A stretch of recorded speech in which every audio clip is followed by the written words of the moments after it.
দর্শক আপনাদের সবাইকে শুভেচ্ছা আমন্ত্রণ জানাচ্ছি প্রথম আলোর আজকের বার্তা কক্ষে। আপনারা এরই মধ্যে জেনেছেন ক্ষমতাচ্যুত সাবেক প্রধানমন্ত্রীর রায় ঘোষণা হবে আগামী কাল সোমবার, এবং এ নিয়ে সারা দেশে এক ধরনের উত্তেজনা, এবং ঢাকা সহ সারা দেশে বিজিবি বিভিন্ন জেলাতে বিজিবি মোতায়েন করা হয়েছে। সব মিলে এই রায় কেন্দ্র করে এক ধরনের নৈরাজ্যের শঙ্কা করছেন অনেকেই। সেটি আসলে কীরকম পরিস্থিতির মধ্যে এই মুহূর্তে আছে, আর এখন থেকে 3 মাসের মধ্যে জাতীয় নির্বাচনের সময় ঘোষণা করা হয়েছে। এই অবস্থায় দেশের রাজনৈতিক নানা দিক নিয়ে আলোচনার জন্য আমরা আমন্ত্রণ জানিয়েছি বিএনপির ভাইস চেয়ারম্যান ডক্টর আসাদুজ্জামান রিপনকে। আর আপনাদের সঙ্গে আছি আমি শামসুজ্জোহা।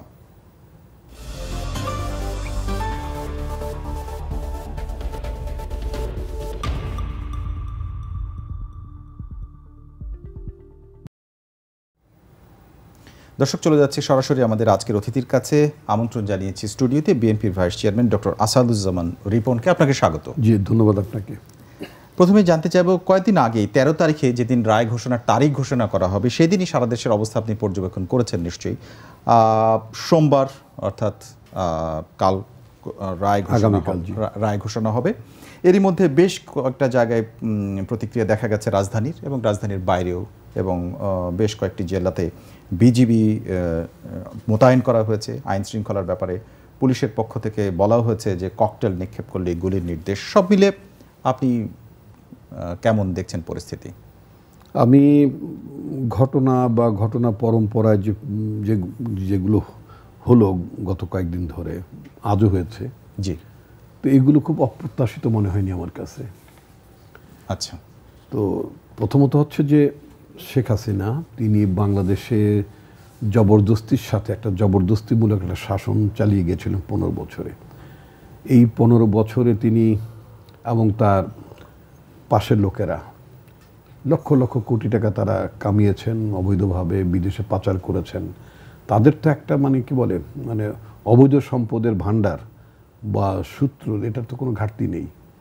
তো সবচেয়ে বড় বিষয় হচ্ছে শেখ হাসিনা তো কখনই ভাবতে পারেননি যে বাংলাদেশ থেকে তাকে এইভাবে একেবারে বাড়ির পেছনের দরজা দিয়ে, আমরা তো খেয়াল করেছি যেই বিমানে তিনি উঠলেন, একটা কার্গো বিমানে যেখানে উঠলেন, ওই যে রপ্তানি কি মেলা ঠেলা বোধ হতো ওরকম জায়গায়, যেভাবে তিনি উঠলেন, যেভাবে গেলেন, এটা সিম্পলি একটা পালিয়ে যাওয়ার মতো একটা ঘটনা। শুধু উনি পালিয়ে যাননি, ওনার সমস্ত লোকেরা পালিয়ে গেছেন, এবং ওনার বুদ্ধিমান আত্মীয় স্বজন যারা, যেমন আমি যদি বলি ঢাকা সিটি কর্পোরেশন তৎকালীন মেয়র ফজলে নূর তাপস সহ এরকম বুদ্ধিমান আত্মীয় স্বজনরা আগেই পালিয়েছেন।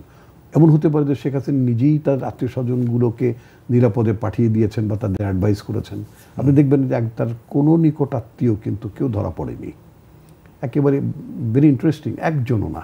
তার মানে ওনার আত্মীয় স্বজনকে উনি আগেই নিরাপদে পাঠিয়ে দিয়েছেন, বা পাঠানোর ক্ষেত্রে তিনি তাদেরকে পরামর্শ না, সেটা একটা অবস্থা বা সেটা একটা বিতর্ক হতে পারে। কিন্তু আমাদের আজকের যে বিষয়টি আমি প্রথমত জানতে চাই সেটি হচ্ছে যে 13 তারিখের রেফারেন্স আমি বললাম, সেই দিনে অনেক ধরনের নাশকতার ঘটনা ঘটেছে।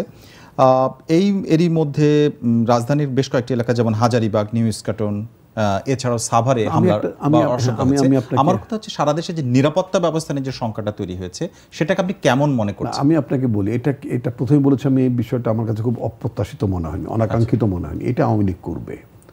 আওয়ামী লীগের লোকজনকে দিয়ে শেখ হাসিনা বলদ আওয়ামী লীগের, আওয়ামী লীগের কয়েকটা শ্রেণী আছে, তার মধ্যে একটি শ্রেণী আছে যেগুলো বলে বলদ আওয়ামী লীগ, ওইটাও BAL, বলদ আওয়ামী লীগ। ও আচ্ছা, সেই অর্থে ওটা একটা BAL। তো এই বলদ আওয়ামী লীগের লোকজন, ওদের তো একবার ভাবার কথা ছিল যে আমার যিনি এমপি ছিলেন, so-called MP, what ever, MP হিসেবে তো শপথ টপথ নিত, সুযোগ সুবিধা গ্রহণ করতো। আমার এমপি, আমার মহল্লার নেতা, আমার কথিত মন্ত্রী, আমার প্রধানমন্ত্রী, এভরিবডি সব পালিয়েছে, আমার বিচারপতি সবই তো পালিয়েছে। আমি কেন এই আকামগুলো করছি? সিম্পলি ভাষাটা আমি আকামই বলবো। এই আকামগুলো কেন করছে? আওয়ামী লীগের যারা দেশের মধ্যে এই কাজগুলো করছে তাদের ক্ষেত্রে বলছি। আর আমার ধারণা এটা যে সবাই করছে তা না। পেইড নেশাগ্রস্ত হিরোইনচি কিছু লোকজন আছে যাদেরকে পয়সার বিনিময়ে আপনি নেশা আসক্ত যারা, এই জাতীয় লোকগুলোকে দিয়ে এই ধরনের আপনি ক্রাইম করাতে পারবেন। কারণ ওদের তো কোনো সাধারণ কোনো আপনার হুঁশজ্ঞান থাকে না, যারা মাদকাসক্ত যারা। তো অনেক মাদকাসক্ত লোকগুলো ডিপ্লয়েড এই কাজে তারা ইউজড হচ্ছে। তো আমার বক্তব্য হচ্ছে যে এটা নিয়ে মানুষের মধ্যে তো আপনার একটা মানে শঙ্কা আছেই, এবং এই শঙ্কাকে কেন্দ্র করে সরকারের দায়িত্ব হচ্ছে জনগণকে নিরাপত্তা প্রদান করা। নিরাপত্তা প্রদানের ক্ষেত্রে সরকারের যে মেজার যেটা আছে, এই মেজারকে আমি খুবই কি বলে আনহ্যাপি না। মেজার ইজ অল রাইট, ঠিকই আছে। রাজনৈতিক দলগুলো তারাও মাঠে ছিল, যদি আপনি 13 তারিখের রেফারেন্সের যেটা কথা বলেছেন, রাজনৈতিক দলগুলো অন্যান্য সংগঠন তাদের অঙ্গ সংগঠনগুলো তারাও মাঠে সক্রিয় ছিল। শেখ হাসিনাকে এবং তার লোকদেরকে একটি জিনিস বুঝতে হবে, পুরো গোষ্ঠীশুদ্ধ পালিয়ে গেলে এইভাবে বোম ফাটিয়ে, পটকা ফাটিয়ে বা বাসে আগুন লাগিয়ে এখানে আর ফেরত আসা যায় না। এটা শেখ হাসিনার কথাটা আমি তাকে ফিরিয়ে দিয়ে বলতে চাই। উনি বলেছিলেন 2, 4, 10, 20টা গাড়িতে আগুন লাগিয়ে মানুষ পুড়িয়ে সরকার বদল করা যায় না। বিএনপির উদ্দেশ্যে এক সময় বলেছিলেন, উনি বলেছিলেন এটা, কথাটা ওনারই বক্তব্য। আমি জানি না যে উনি এটা ভুলে গিয়েছেন কিনা। যদি এটা হ্যাঁ, এবারে একটু আসতে চাই। আজকে ডিএমপি কমিশনার মোহাম্মদ সাজ্জাদ আলী তিনি একটি বক্তব্য দিয়েছেন, সেটি মিডিয়াতেও এসেছে। সেটি হচ্ছে 5 দিন আগে চট্টগ্রামে পুলিশের কমিশনার বেতারের মাধ্যমে এক ধরনের নির্দেশনা দিয়েছিলেন। সেখানে বলা হয়েছিল যারা মানুষ এবং পুলিশ সদস্যদের উপর ককটেল হামলা বা যানবাহনে আগুন দেবেন। আপনি লক্ষ্য করে থাকবেন গত কয়েকদিনে এই ধরনের ঘটনা বেশি ঘটেছে। কিছু কিছু যানবাহনে আগুন দেওয়া হয়েছে, কার এবং বাস, তবে থেমে থাকা, আর ককটেল হামলা হয়েছে বিভিন্ন জায়গায়। এই ধরনের বিষয়টাকে টার্গেট করে এটি বলা হয়েছে। আইনসম্মতভাবে তাদের উপর গুলির নির্দেশনা দেওয়া হয়েছে। আমার প্রশ্ন হচ্ছে যে ককটেল নিক্ষেপের বিপরীতে গুলির এটা সরকার কি তাহলে কঠিন অবস্থায় গেল নাকি কিছুটা নার্ভাস? না, আমি নার্ভাস, নিশ্চয়ই নার্ভাস না। সেটা হচ্ছে যে আপনাকে যদি শক্ত হাতে যদি আপনাকে যদি দমন করতে হয়, একটা বার্তা তো তাদেরকে দিতে হবে। এবং এটা যদি আমি অবশ্যই বলতে চাই, উনি বলেছেন আইনসম্মতভাবে। বিষয়টা যদি আইনসম্মতভাবে যদি হয় তাহলে আমার কোনো নেই, কি বলে আপনার আমার কোনো ভিন্ন বক্তব্য, ভিন্ন মত নেই। নার্ভাস তো মোটেই নয়। নার্ভাস থাকবে কেন? কারণ সরকারের সাথে জনগণ আছে, রাজনৈতিক দলগুলো আছে। তো সুতরাং যেই সরকারের সাথে বা পেছনে পাশে যখন জনগণ থাকে, তো তখন তো সেই সরকারের নার্ভাস হওয়ার কোনো কারণ নেই। সরকারের সবচেয়ে বড় শক্তি, স্ট্রেংথটাই তো হচ্ছে জনগণ। জনগণ কি আপনার এই পতিত স্বৈরাচারের প্রত্যাবর্তন কামনা করে? নিশ্চয়ই করে না। জনগণ কি আপনার পতিত স্বৈরাচারের যে দুঃশাসন সেটা ফিরে আসুক? নিশ্চয়ই সেটা জনগণ চায় না। আমি এখানে একটি বিষয় আপনাকে উল্লেখ করার জন্য বলছি যে এই ধরনের ক্ষেত্রে আমরা যখন কেউ ককটেল বিস্ফোরণ ঘটে বা যানবাহনে আগুন দেওয়া হয়, তাদেরকে লাঠিপেটা ধরে নিয়ে যাওয়া, নানা ধরনের প্রতিক্রিয়া দেখেছি। কিন্তু তার জন্য গুলির কথাটা, এটা আমরা এর আগে আমার যতদূর মনে পড়ে না এটা। সেক্ষেত্রে এই ধরনের অবশ্য বিষয়গুলো উল্লেখ করা হয়েছে, সেটা নাম প্রকাশ না করার শর্তে প্রথম আলোকে বলেছে রাষ্ট্রীয় গুরুত্বপূর্ণ স্থাপনা যেমন ব্যাংক, আর্থিক প্রতিষ্ঠান, এই সমস্ত জায়গায় এবং রাষ্ট্রীয় অন্যান্য গুরুত্বপূর্ণ জায়গায় অগ্নিসংযোগ করতে এলে তাদের প্রতিহত করার জন্য গুলির নির্দেশনা আছে। খুবই কারেক্ট, খুবই কারেক্ট। আপনার কেপিআই ভুক্ত প্রতিষ্ঠানগুলো, আপনি যেটা বলেন রাষ্ট্রীয় গুরুত্বপূর্ণ প্রতিষ্ঠান, সেই সব জায়গাগুলোতে যদি কেউ হামলা করতে চায়, তো তাদেরকে আপনি প্রতিহত কি লাঠিপেটা করে করবেন? এটা তো একেবারে রীতিমতো নাশকতামূলক কাজ।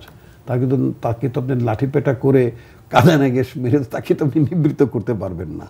সুতরাং তাকে তো নিঃসন্দেহে তার বিরুদ্ধে ডেটারেন্টে যেতে হবে এবং কঠিন মাত্রায়, সো দ্যাট যাতে এর অনুরূপ কাজে অন্য কেউ উৎসাহিত না হয়। এবারে একটু ঢাকার বাইরের দিকে একটু আসতে চাই। আপনি জেনে থাকবেন যে রাজনৈতিক প্রতিক্রিয়ার মতো কোনো জেলায় আসলে একটু বেশি প্রতিক্রিয়া দেখা যায়, সেটা আপনি এখন পর্যন্ত লক্ষ্য করেছেন কিনা, এটা একটি প্রশ্ন। আর কিছু কিছু জেলার কথা আমি উল্লেখ করি, সে সমস্ত জায়গায় খবর এরই মধ্যে পেয়েছি আমরা। সেটি গাজীপুরে, ঢাকার কাছে, এখানে নানা রকম অগ্নিসংযোগ হামলার ঘটনা ঘটেছে। বগুড়াতে ঘটেছে, নোয়াখালীতে অন্তত এই 3 জেলার অন্তত 4টি জায়গায় নাশকতার খবর পাওয়া গেছে এরই মধ্যে এখন পর্যন্ত। আর মাদারীপুরের রাস্তার 2 পাশে গাছ ফেলে এমন অবস্থা করা হয়েছে, রাস্তার মাঝখানে গাছ ফেলে এমন অবস্থা করা হয়েছে যাতে মূলত সড়কে তীব্র যানজট তৈরি হয়, মূলত গাড়ি চলাচল করতে পারেনি, মানুষের ভোগান্তি হয়েছে। এইটা আগামীকালকে আরও বাড়তে পারে বলে আপনি শঙ্কা করেন কিনা? আচ্ছা, আমি মাদারীপুরের কথাটা একটু সেপারেটলি দেখতে চাই। আর অন্য জেলার কথা আপনি যদি বগুড়া বললেন, নোয়াখালী বললেন, গাজীপুরের কথা বললেন, এগুলো আপনার কি বলে চোরাগুপ্তভাবে হঠাৎ কেউ এসে আপনার যানবাহনে আগুন লাগিয়ে দিল, এখানে আগুন লাগলো, ওখানে 2টো পটকা ফুটল ইত্যাদি ইত্যাদি, এগুলো ঠিকই করে দিয়ে পালিয়ে গেল। এটা আপনি এক ধরনের বলতে পারেন যে একটা চোরাগুপ্ত হামলার বলে মোটামুটি আপনি মেনে নিতে পারেন। অর্থাৎ তাদেরকে আপনি ধরবেন, ব্যবস্থা নেবেন, কিন্তু বিষয়টাকে এইভাবে বিবেচনা করা যায় যে ওদেরকে ধরার আগেই পালিয়ে গেছে বা এরকম কিছু একটা, হঠাৎ করে এলো এবং হঠাৎ করে কাজটি ঘটে চলে গেল। এখন আপনি তো মাদারীপুরে যে ঘটে, গাছটা কাটতে তো সময় লাগে, আমার বক্তব্য যে গাছটা কাটতে সময় লাগে, তারপর সেই গাছটাকে আপনার রাস্তার মধ্যে আনতে আপনার অনেক লোকবল লাগে, তাই না? মোটামুটি একটা সময় সাপেক্ষ ব্যাপার। এটা প্রস্তুতির বিষয় আপনি বলছেন। আমি একটা প্রস্তুতির বিষয় বলছি। এতগুলো প্রস্তুতি হলো, আমাদের হাইওয়ে পুলিশ আছে, আমি বলতে আমাদের লোকাল পুলিশ আছে, লোকাল পুলিশ তো আছে, যেহেতু আপনার মানে যানবাহন আপনার মানে আটকে দেওয়া অথবা আপনার যান চলাচল বন্ধ করার মতো পরিস্থিতি হয়ে গেলো, যানজটের মতো পরিস্থিতি সৃষ্টি হয়ে গেল, তাহলে what was the role of the highway police? আমি তো ওই জায়গায় যেতে চাই। আচ্ছা, আপনি কেউ চোরের মতো এসে ধুম করে একটা পটকা মেরে চলে গেল, আপনি তো জানেন না যে মানে একজন মানুষ সাধারণ মানুষের মতো মানে এসে হঠাৎ করে একটা কিছু ছুঁড়ে চলে গেল, আপনি জানতেন না যে ওই লোকটি এরকম একটা কাজ করতে পারে, তারপরে আকস্মিকভাবে সে ঘটনা ঘটে চলে গেল, এটা আপনি হয়তো মানে ট্রেস করতে পারেননি বা তাকে ধরতে পারেননি। কিন্তু মাদারীপুরে যে উদাহরণটা আপনি টানলেন, সেটা তো আপনার এটা খুব স্বাভাবিকভাবে এটা প্রতিরোধ করা যেতে পারতো, আইনের আওতায় নেওয়া যেতে পারতো, জনভোগান্তি মানে আপনার দূর করার ক্ষেত্রে, অথবা জনভোগান্তি যাতে তৈরি না হয় সেটার জন্য আপনার লোকাল অ্যাডমিনিস্ট্রেশন, লোকাল থানা, তারপরে আপনার টহলদার যে হাইওয়ে পুলিশ ছিল, তাদের ভূমিকাটাকে আমি মানে মোটেই মানে কি বলে ভালো চোখে দেখছি না। আমি মনে করি তারা এখানে সক্ষমতার ঘাটতি হিসেবে তাদের কর্মকাণ্ডগুলো মনে হবে। তারা এটা হচ্ছে মাদারীপুর একটি জেলার বিষয়, হয়তো অন্য জেলার ক্ষেত্রে আরেক রকম চিত্র হতে পারে। আমি একটু ঢাকার ব্যাপারে আপনি বলবেন যে ঢাকায় যে চিত্র আপনি লক্ষ্য করছেন এবং যে সমস্ত জায়গায় যে ঘটনা ঘটেছে সবকিছু মিলে আপনার মনে হয় যে এখানকার প্রস্তুতি কঠোর রয়েছে? এবং আপনি তো আরেকটা বিষয় শুনলেন যে পুলিশের পক্ষ থেকে কি বলা হয়েছে। জি, ঢাকার বেলা আমি যে কথাটি বলতে চাই সেটা ওভারঅল আমি পুলিশের যে এফিসিয়েন্সি, তার যে এফেক্টিভনেস, এটা তো খুবই দুর্বল হয়েছে, এতে কোনো সন্দেহ নেই। এক সময় ঢাকার অনেক ক্রিমিনাল পুলিশ ঘুষ ঘাস খেত, ক্রিমিনাল বলতে ঘুষ ঠুস খেত, অন্যায়ের সাথে যুক্ত ছিল, মানুষগুলোকে হয়রানি করতো। আপনি তো জানেন না কি না করতো এরা।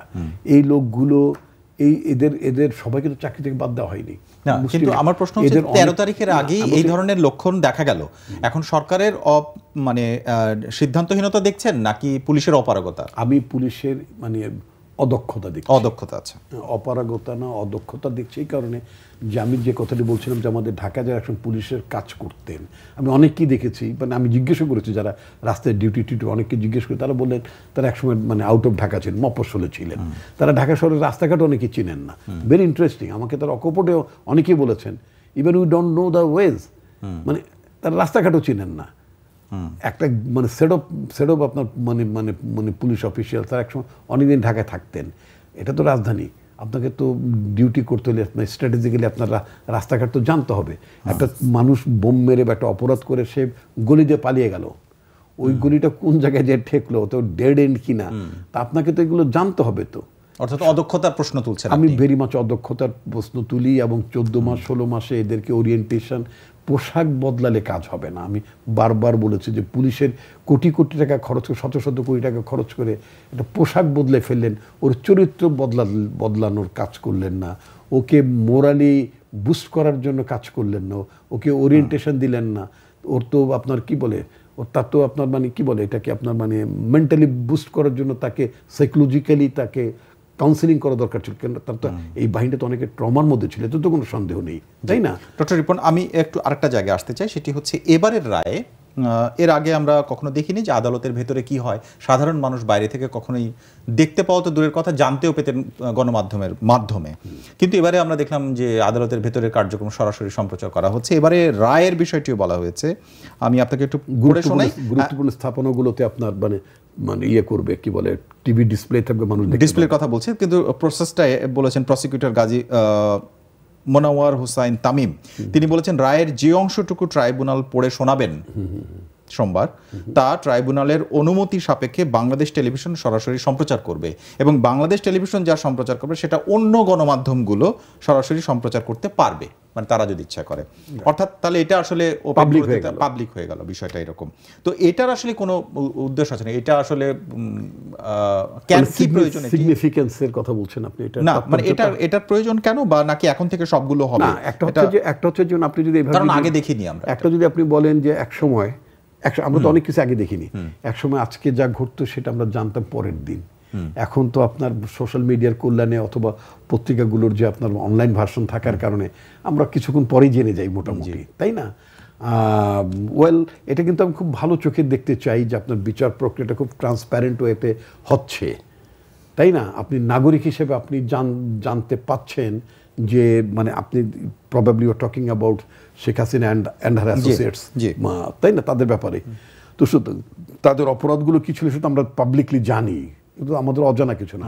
তারপরে ওই অপরাধগুলোর কোন কোন বিষয়গুলো আদালত কগনিজেন্সে নিয়েছেন, আমলে নিয়েছেন, বিচার্য বিষয় হিসেবে গ্রহণ করেছেন, সেই বিচারটার ক্ষেত্রে আদালত কিভাবে এটাকে বিচার মানে অর্থাৎ বিশ্লেষণ করলেন, সেই বিশ্লেষণ সাপেক্ষে সাজাটা কি হলো, এগুলো একেবারে যদি স্বচ্ছতার ভিত্তিতে পাবলিক যদি জানার সুযোগ থাকে, আমার তো মনে হয় যে অসংখ্য মানুষ তারা খুব আগ্রহ ভরে এই টোটাল বিচার প্রক্রিয়াটা, আপনি বলেছেন যদি আদালত অনুমতি দেয়, তাই না? আমি জানি না আদালত অনুমতি দিয়েছেন কিনা জানি না, যদি আদালত অনুমতি দিলে খুব ভালো একটা নতুন ধরনের স্ট্যান্স তৈরি মনে করা যায়। কারণ হচ্ছে এই ট্রাইব্যুনালেরই এর আগে বিচারের যে প্রক্রিয়াগুলো বিভিন্ন শুনানি আমরা দেখেছি সরাসরি সম্প্রচার হয়েছে, রাইট? তাহলে এটা হলে যেটা হবে কি, এটা একটা পাবলিক হওয়া ভালো, এটা স্বচ্ছতা নিশ্চিত হলো, আপনার মানুষ জানতে পারলো, মানুষের মধ্যে অ্যাওয়ারনেস বাড়লো। তাহলে কি আপনি মনে করেন যে এই ট্রাইব্যুনালটির ক্ষেত্রে ভবিষ্যতের জন্য আমি এই প্রশ্নটি তুলছি যে বাংলাদেশে আমরা এই বিচারটিকে আলাদা মাইল ফলক যে কারণে গুরুত্ব দিয়ে এটি করা হলো, নাকি এরকম যত মামলাই হবে সেগুলো আপনি দেখতে চান বা হওয়া উচিত বলে মনে করেন? আমি প্রথমত একটা মাইল ফলক তো নিশ্চয়ই মাইল ফলক হতে পারে আগামীকালকের ঘটনাটি, এটা অন্যদের জন্য একটা মানে শিক্ষা, লেসন, তারা যদি লেসন লার্নিং হিসেবে যদি নিতে চান, সেটা হচ্ছে যে এই ধরনের অপরাধ করলে জনসমক্ষে এইভাবে তাদের ঘটনাবলীও বিবৃত হতে পারে, মানুষ এইভাবে। তার মানে কি বড় মামলাগুলো, মানে যেগুলো খুবই গুরুত্বপূর্ণ সেনসিটিভ মামলা, সেগুলো পাবলিক প্রচারের হলে ভালো, কিন্তু যেগুলো রেগুলার সেগুলো আবার যদি আপনি যদি প্রতিদিনই যদি আমাদের তো দেশে শত শত মামলা আছে, জেলা লেভেলে মামলা আছে, উপজেলা লেভেলের মামলাগুলো জেলাতেই শুনানি হয়। আগামীতে মানে আপনার সংশোধনী মানে এই গ্রাউন্ডে যে বিষয়টি ট্রান্সপারেন্ট হয়, বিচার সরাসরি হলে ট্রান্সপারেন্ট হয়, এই জায়গায় খুবই ভালো। এবং আমি মনে করি গুরুত্বপূর্ণ মামলাগুলো যেখানে মানুষের মধ্যে ক্রিয়া প্রতিক্রিয়া হতে পারে, এই বিষয়গুলো মানুষের জানা ভালো না? এটা ভবিষ্যতের রাজনীতিকদের জন্য এটা ভালো হলো না যে এই দেশের জনগণের বিপক্ষে গেলে আপনার এই দেশের আপনার মানে খাওয়া থাকা আপনার নিজের দেশে হলো না। এমনকি এই দেশে আপনার মাটিটা হলো, সে আপনার বাদশাহ জাফরের কথা তো আপনার নিশ্চয়ই খেয়াল আছে। বাদশাহ জাফর সে তো অন্যদের তুলনা হবে না। বাদশাহ জাফর ইংরেজদের কাছ থেকে বিতাড়িত হয়ে তিনি বার্মায় চলে গেছিলেন, তার শেষ জীবনটা বার্মাতে কেটেছে, তিনি সেখানে সমাহিত হয়েছেন। এবং রাজীব গান্ধী যখন আমার খেয়াল আছে, রাজীব গান্ধী যখন বার্মাতে গেলেন, যাওয়ার পরে তিনি বাদশাহ জাফরের সমাধি মানে তার সমাধিস্থল যেখানে তিনি সমাহিত হয়েছেন সেটা ভিজিট করেছেন, এবং সেখানটা একটি ফলকে তিনি কয়েকটা চরণ লিখেছিলেন, সেটা হচ্ছে কিতনা বদনসিব তু জাফর, না বদনসিব নেহি তু জাফর, মানে তোমার বদনসিব না, বদনসিব হচ্ছে আমাদের যে তোমাকে আমরা ধারণ করতে পারিনি। কিন্তু এটা ঠিক অপোজিট হচ্ছে বাংলাদেশের পলিটিশিয়ানদের জন্য। বাংলাদেশের পলিটিশিয়ানরা যারা জনগণের বিপক্ষে অবস্থান করবেন, তারা যখন বিতাড়িত হয়ে যাবেন, মানুষ কিন্তু খুব আনন্দের সাথে দেখছে, because you become anti people. আপনি জনগণের বিপক্ষে, জনগণের শত্রুতে পরিণত হয়েছেন, এবং জনগণের শত্রুরা জনগণের মুখোমুখি হতে পারে না। জনগণের শত্রু যারা, তাদের দেশের মাটিতে বসবাস হয় না, এবং তাদের শেষ জীবনটাও দেশের মাটিতে না হওয়ার আশঙ্কা থাকে। ভবিষ্যতের পলিটিশিয়ান ইনক্লুডিং মি, আমি তো রাজনীতি একজন কর্মী, আমাদের সবার জন্য এটা একটা বড় মাপের শিক্ষা যে জনগণের বিপক্ষে অবস্থান করলে, জনগণের স্বার্থের বিরুদ্ধে দাঁড়ালে, দেশের বিরুদ্ধে চলে গেলে, জনগণ যদি মনে করে যে আমি দেশের শত্রু হয়ে গিয়েছি, তাহলে এই দেশে আমার কোনো ঠাঁই হবে না। একটু আরেকটি বিষয় আসতে চাই, সেটি হচ্ছে আসলে শেখ হাসিনার একার মামলা নয় এটি। এই মামলাতে আরো দুজন আছেন। তাদের একজন হলেন সাবেক স্বরাষ্ট্রমন্ত্রী আসাদুজ্জামান খান, আপনার নামের সাথে আংশিক মিল আছে, যিনি কামাল নামে পরিচিত, আসাদুজ্জামান খান কামাল নামে পরিচিত, এবং পুলিশের সাবেক মহাপরিদর্শক আইজিপি চৌধুরী আবদুল্লাহ আল মামুন। কিন্তু এর মধ্যে সাবেক আইজিপি রাজসাক্ষী অর্থাৎ অ্যাপ্রুভার হিসেবে তিনি জবানবন্দি দিয়েছেন। এই বিষয়টি মানে এই মামলার দুটি বিষয় আলোচনায় আসছে বিভিন্ন গণমাধ্যমে। সেটি একটি হচ্ছে যে শেখ হাসিনা যে অর্ডার দিয়েছিলেন সেই অডিও ভার্সনটি আগে সম্প্রচার করা, এবং হচ্ছে রাজসাক্ষী হিসেবে চৌধুরী আব্দুল্লাহ মামুন, আইজিপি মামুনের বিষয়টি, এটি মানে গুরুত্বপূর্ণ দিক অলরেডি প্রতীয়মান হচ্ছে। এটি আসলে কোনো কিছু মিন করে কিনা, প্রভাবিত করেছে কিনা কোনোভাবে? না, প্রভাবিত না। একটা হচ্ছে যে তিনি কনফেস করেছেন। জি, চৌধুরী আব্দুল্লাহ আল মামুন ওনার নাম, মানে ফরমার আইজিপি চৌধুরী আব্দুল্লাহ মামুন, তিনি কনফেস করেছেন, তিনি তার অপরাধ মেনে নিয়েছেন, এবং তিনি যেমন দায় চাপিয়েছেন বা বলেছেন যে এটা সরকার নির্দেশে করেছেন। এবং ভেরি ইন্টারেস্টিংলি আমরা যেটা দেখতে পাচ্ছি এখন, ঠিক শেখ হাসিনা অনুরূপভাবে, আপনি খেয়াল করবেন, শেখ হাসিনা অনুরূপভাবে তিনি কিন্তু নিজের অপরাধগুলো স্বীকার করছেন না। তিনি কিন্তু বলছেন না যে তিনি এই মানুষগুলো মারার জন্য দায়ী, তিনি বলছেন পুলিশ এই কাজ করেছে। তো পুলিশের কোন ঠেকা? পুলিশ কেন আপনাকে মারবে কেন? পুলিশের কোন ঠেকা? পুলিশ আমাকে বিভিন্ন মিথ্যা মামলায় কেন জড়াবে, তাই না? আনলেস অ্যান্ড আনটিল সে যদি নির্দেশিত না হয়। তো সুতরাং এটা সবচেয়ে গুরুত্বপূর্ণ দিক যেটা হবে সেটা হচ্ছে যে আপনার ফরমার আইজিপি নিঃসন্দেহে মানে he got the instruction from prime minister, এবং এগুলো তো আমরা অডিওতে শুনছি। এটা তো মানে অস্বীকার করার কোনো জো নেই।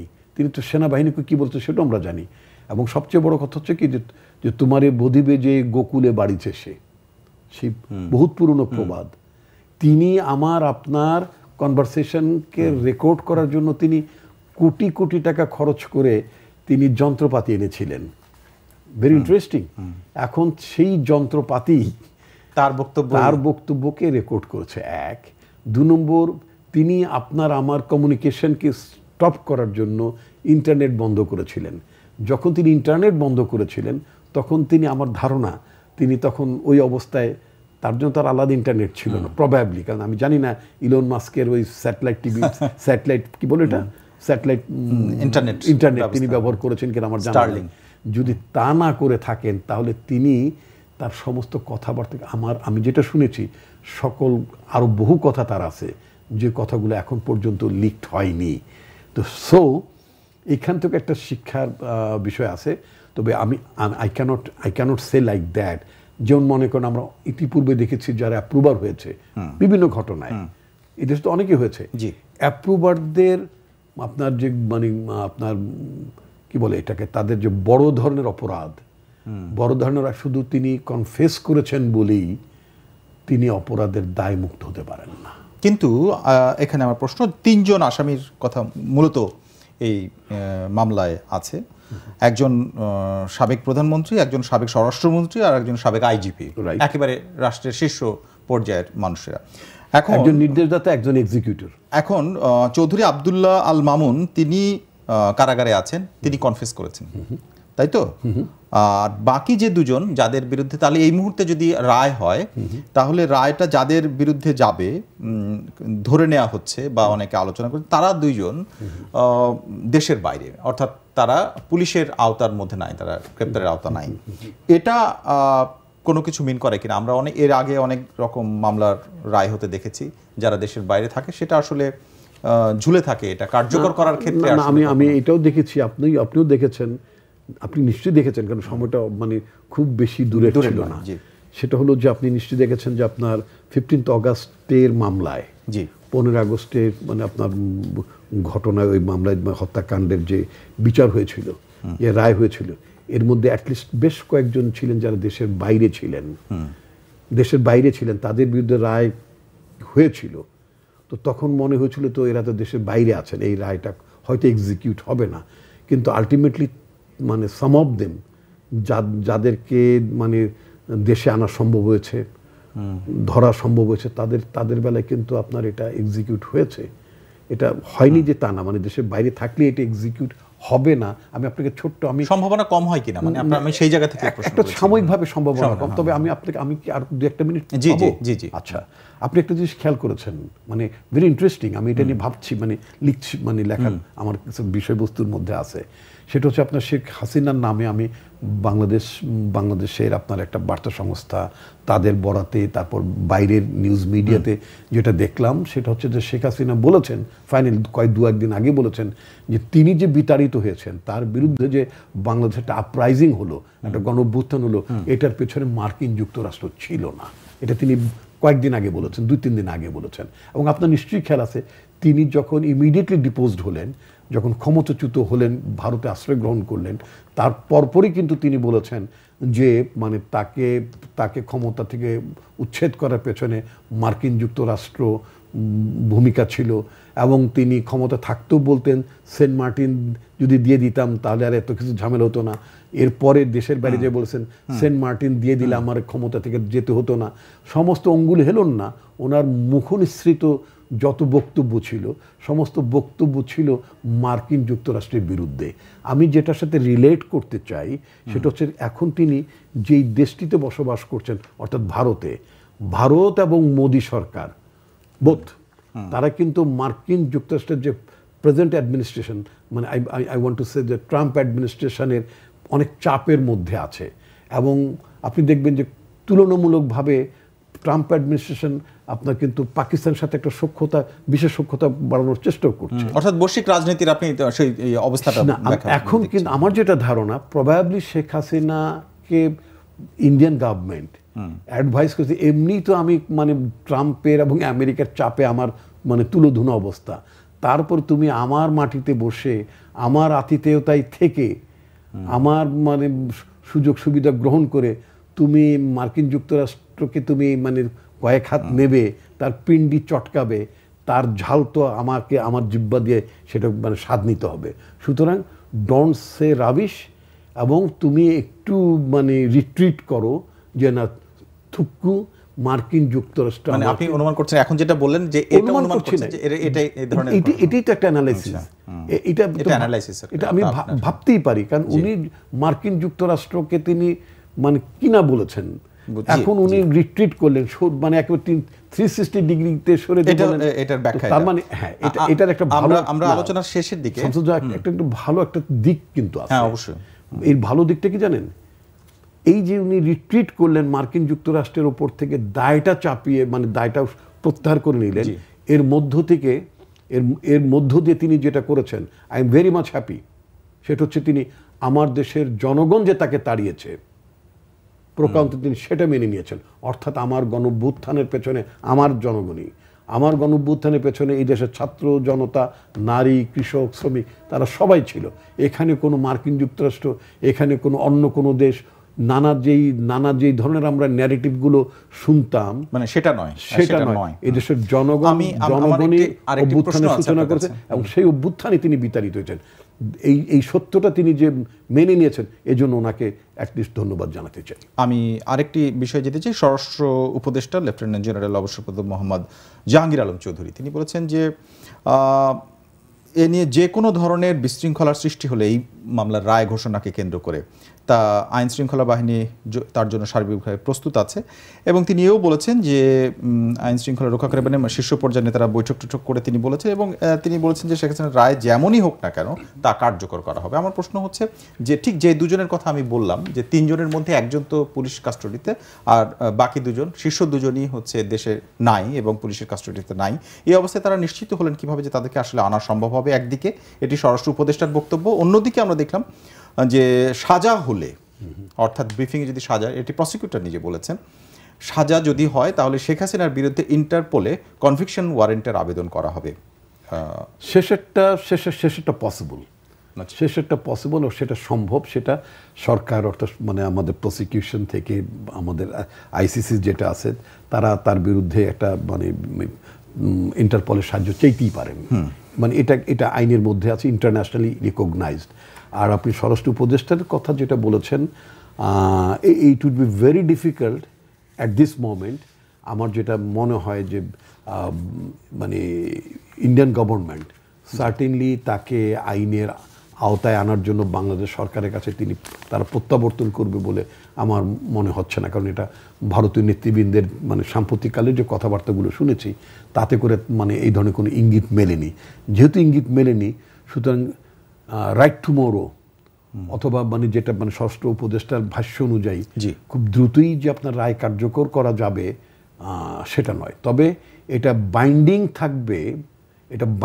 থাকবে পরবর্তী সরকারের উপর। সরকারগুলোর ওপর, সরকার এবং সরকারগুলোর ওপর, আনলেস মানে এই চেষ্টা তো থাকবেই। ইন্টারপোলের মাধ্যমে আপনি নিশ্চয়ই, অর্থাৎ মানে চেষ্টা থাকবে বা সুযোগ আছে, ইন্টারপোলের মাধ্যমে আপনি তার এক্সট্রাডিশন আপনি চাইতেই পারেন, কিন্তু সেই এক্সট্রাডিশনটা কতটা পসিবল হবে এটা ডিপেন্ড করবে আপনার ডিপ্লোম্যাটিক ম্যানুভার, এটা আপনার ভারত সরকারের সাথে আপনার কন্টিনিউয়াস ডায়ালগ এবং তাদের সম্মতির ব্যাপার। যদিও ভারতীয় জনগণ কিন্তু ভীষণ বিরক্ত, ভারতীয় জনগণ বারবার একটি কথা বলছে, যেটা আমি ভিডিওতে এবং বিভিন্ন মিডিয়াতে দেখতে পাচ্ছি, তারা বলছে যে তোমরা আমার ঘরের মধ্যে বাংলাদেশে খোঁজো কেন, মানে হিন্দিতে তারা বলছেন, আরে তুমি তো বাংলাদেশি একটাকে এখানে ইয়ে করেছো, কি বলে মানে এখানে আশ্রয় দিয়েছো, পৃষ্ঠপোষকতা দিয়েছো, তার অফিস খুলে দিয়েছো, ভারতীয় লোকরা বলছে। তো তুমি বাংলাদেশিদের অফিস, বাংলাদেশি একজনকে একেবারে শীর্ষ একটা মনস্টারকে তুমি এখানে অফিস খুলে দিয়েছো, তাকে বাংলাদেশের বিরুদ্ধে প্রপাগান্ডা করতে দিচ্ছ, আর you are looking for Bangladeshis. Why? ভারত সরকারকে আমরা এটা ভীষণভাবে নিন্দা করি, তারা জন্য তার দেশের জনগণের মধ্যে বাংলাদেশ। আমরা আলোচনার একেবারে শেষ প্রান্তে, আমার সবশেষ প্রশ্নটা হচ্ছে এই, আমি দেখছি, লক্ষ্য করছি আপনার দল অর্থাৎ বিএনপি সারা বাংলাদেশে এই নির্বাচন কেন্দ্রিক এক ধরনের প্রচারণার মধ্যে আছে এবং 63টি বাদ দিয়ে বাকিগুলোতে প্রার্থীও ঘোষণা করে ফেলেছে। আমার প্রশ্ন হচ্ছে ঢাকার 7টি আসন এবং বিভিন্ন জায়গায় আজকে অনেকগুলো সংবাদ হচ্ছে, আপনি নিজেও জানেন যে বিএনপি প্রার্থীদের মধ্যে প্রার্থী নতুন করে পরিবর্তন করার জন্য এক ধরনের আন্দোলন চলছে।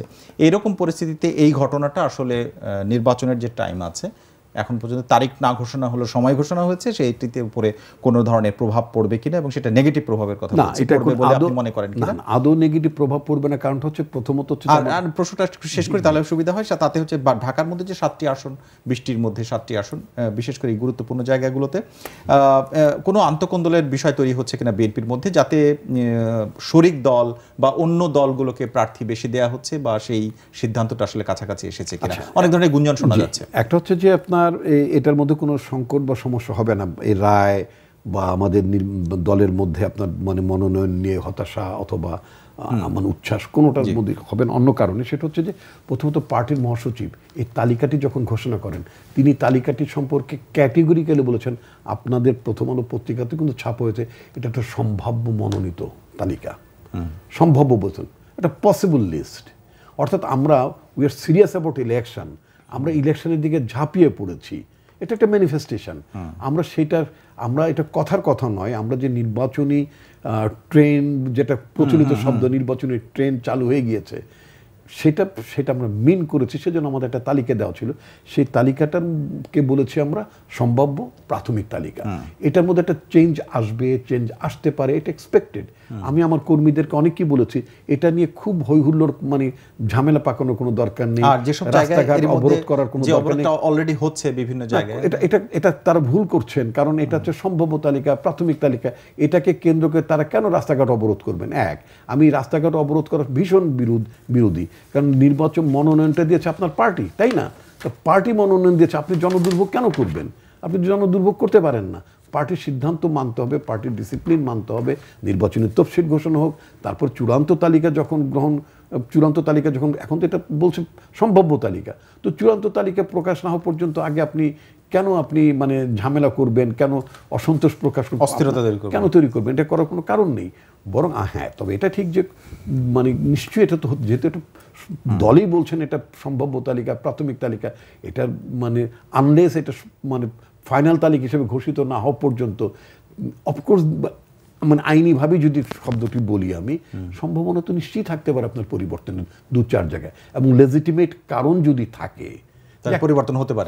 একটা মানুষ চলছে না, চলতে পারে না, হাঁটতে পারে না, হি ক্যানট ওয়াক, হি ক্যানট টক, তো উনি যদি যেই মানুষটা হাঁটতে পারে না, চলতে পারে না, কথা বলতে পারে না, তিনি পার্লামেন্টে যে কি ডেলিভার করবেন? এটা is it the lesson of the 5th August? অর্থাৎ এসব ক্ষেত্রে কিছু পরিবর্তন আসতে পারে। এটা তো 5ই আগস্টের লেসন না, শুধু 5ই আগস্টে পরে মানুষ একটা এফেক্টিভ পার্লামেন্ট চায়, একটা অ্যাকাউন্টেবল মানে সিস্টেম চায়। এমপিরা জনগণের কাছে দায়ী হবেন, এমপিরা জনগণের কাছে যাবেন। আপনার বক্তব্য হচ্ছে বিএনপির এই মনোনয়নটা পরিবর্তন কিছু ক্ষেত্রে হতে পারে, যেহেতু পার্টি বলেছে সম্ভাব্য এবং প্রাথমিক, সেই ওই শব্দ দুটোকে ধরে আপনি এটা আমি এটা অনুমান করি। অনেক ধন্যবাদ আজকে আমাদেরকে সময় দেওয়ার জন্য। ধন্যবাদ আপনাকে। দর্শক, আমাদের সঙ্গে আজকে ছিলেন BNP vice chairman doctor Asaduzzaman Ripon. আমরা শেখ হাসিনা সহ আরও দুজন, মোট 3 জনের রায় ঘোষণার দিনকে কেন্দ্র করে যে নৈরাজ্যের সংখ্যা সেটি নিয়ে আলোচনা করেছি এবং এছাড়াও রাজনৈতিক আরও নানা দিক নিয়ে কথা বলেছি। রাজনৈতিক এরকম বিশ্লেষণ জানতে আমাদের সঙ্গে থাকুন রবি থেকে বৃহস্পতিবার পর্যন্ত। প্রথম আলোর এই আয়োজন বার্তা কক্ষ দেখুন প্রথমআলো.com, প্রথম আলোর ইউটিউব, ফেসবুক সহ সোশ্যাল মিডিয়ার অন্যান্য প্ল্যাটফর্মগুলোতে। আজ যারা সঙ্গে ছিলেন সবাইকে ধন্যবাদ।